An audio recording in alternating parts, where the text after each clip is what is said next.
Today I'm covering 13 more TV shows that are really gay with some special mentions at the end.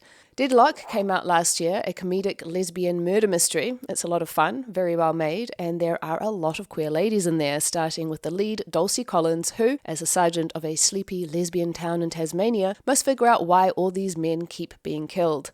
She has to partner up with a detective flown in from Darwin while balancing a marriage that is on the rocks with her delightful, if slightly neurotic wife, while the avant-garde winter festival is in full swing.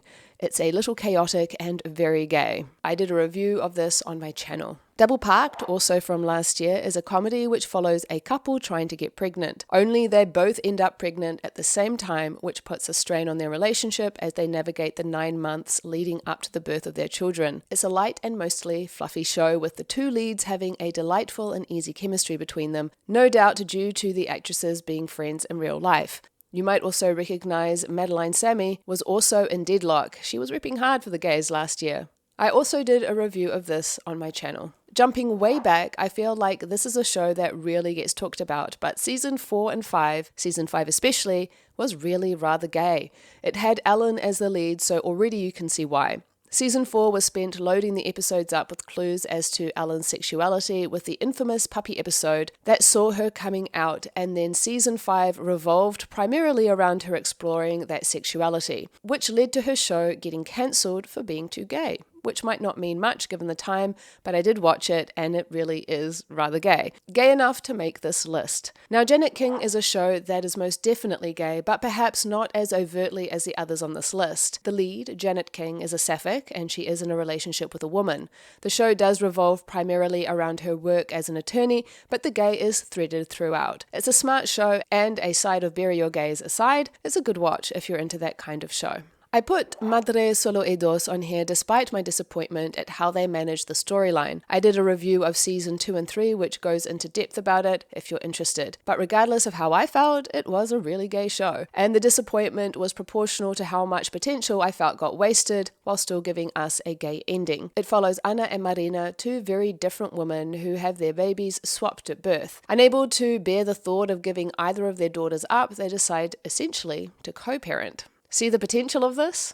The Rich Man's Daughter is a Filipino telenovela that had an epic love story between Jade and Althea. It's love at first sight, but Jade's conservative family is pushing her to marry her longtime boyfriend. However, now that Jade has met Althea, she can't ignore the overwhelming attraction she has for her, and so she attempts to defy her family, leading to some dramatic consequences. It ends well though. Stupid Wife is not technically a TV series, but it's so gay and so popular I felt like it needs to go on this list. It follows Lucia, who wakes up after a traumatic event that has her blanking out the last 10 years of her life, and she discovers that she is married with a kid to the girl from her university she thought she despised. But maybe she doesn't after all. While she tries to figure out what caused her amnesia, she also gets to fall for her wife all over again. Another unabashedly gay show is Gap the Series, which follows Mon, who has finally landed a position of her dreams. She quickly catches the eye of the CEO Sam, and a secret, steamy romance develops between the two. Then there is The Married Woman, which follows Asta, who meets the grieving widow Peplica, and she is immediately drawn to her open, bohemian ways. A love affair blooms, but Asta, with a husband and children at home, is struggling with the push and pull as she tries to find a way to freedom from the crushing dullness of her life. A season 2 has been announced, but as of yet, nothing has materialized.